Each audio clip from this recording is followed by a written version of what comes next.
नमस्कार साथियों, मैं वीर परमार, इन्फॉर्मेटिव वीर परमार। आज आपको बताऊंगा विटामिन डी के बारे में। विटामिन डी हमारे लिए कितनी जरूरी है और इसका सोर्स क्या, इसकी पूर्ति करने के लिए क्या क्या सोर्सेस है, क्या क्या डाइट्स हमें लेना चाहिए।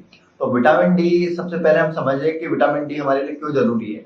विटामिन डी हमारी हड्डियों को मजबूती प्रदान करती है, सबसे पहले हमारी मांसपेशियों को मजबूती प्रदान करती है। तो जब भी विटामिन डी की कमी होती है तो हमें हड्डियों का दर्द होने लगता है, हमारी हड्डियां कमजोर होने लगती है, हमारे मसल्स पेन होने लगते हैं। इस तरह की कुछ प्रॉब्लम हमें होने लगती है। और विटामिन डी की कमी हमारे इंडियंस में अक्सर पाई जाती है। कहते हैं कि 77% ऑफ फीमेल, 77% के आसपास महिलाओं में और 55% के आसपास पुरुषों में विटामिन डी की कमी भारत में होती है। उसका एक बड़ा कारण ये होता है कि हमारी स्किन डार्क होती है। इस कारण इसमें जो धूप होती है, सनलाइट होती है, वो इसमें जा नहीं पाती, पेनेट्रेट नहीं कर पाती है। तो बिकॉज ऑफ दैट भी हमारी बॉडी में विटामिन डी की कमी होती है। और विटामिन डी की कमी के कारण अक्सर हमारे यहाँ हाथ पैरों को का दर्द होना, हड्डियों का कमजोर होना, हड्डियों का पेन होना, ये हमारे यहाँ सामान्यतः ये समस्याएं पाई जाती है इंडिया में। बात करते हैं हम कि विटामिन डी की कमी को पूर्ण कैसे किया जाए, क्या सोर्स का डाइट लिया जाए।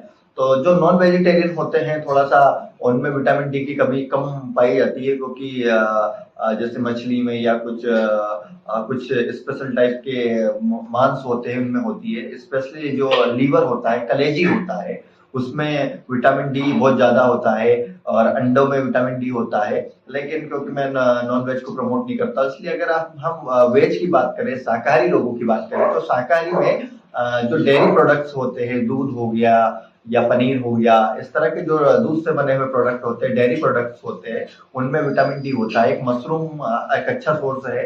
मशरूम में भी विटामिन डी प्रचुर मात्रा में होता है। तो विटामिन डी के लिए हमें, अगर हम वेजिटेरियन हैं तो मैं उनको रिकमेंड करूंगा कि वो मशरूम खाए, डेयरी प्रोडक्ट्स ले। तो विटामिन डी की कमी इस तरह से पूरी की जा सकती है। और साथ में हमें साल में एक बार विटामिन डी की जांच जरूर कराना चाहिए, अन्य जांचें भी कराना चाहिए। तो विटामिन डी की जांच, क्योंकि हम हमारे यहाँ के दर्द से जूझते रहते हैं, जीवन भर लोगों को दर्द होता है, लेकिन वो कभी अपनी विटामिन डी की कमी पूरी करने की कोशिश नहीं करते। इसलिए हमें अपने विटामिन डी की जांच करानी चाहिए, ब्लड टेस्ट कराना चाहिए, और उसके बाद उसको करेक्ट करना चाहिए डेयरी प्रोडक्ट्स लेकर के, और एक संतुलित आहार लेकर के हमें उसकी पूर्ति करना चाहिए। क्योंकि विटामिन डी हमारे जीवन के लिए बहुत महत्वपूर्ण है। इससे हमारी एनर्जी बनी रहती है। एनर्जी, लैक ऑफ एनर्जी भी विटामिन डी की कमी से होती है। हमें आलस आता है, हम थका थका महसूस करते हैं। जैसे हम जहाँ भी काम करते हैं, किसी भी दफ्तर में, जब घर आते हैं तो शाम तक आते आते हम थक जाते हैं, बिकॉज ऑफ विटामिन डी, है ना। तो विटामिन डी को हमें करेक्ट करना है और एक अच्छी लाइफ स्टाइल हमें अडॉप्ट करना है। धन्यवाद।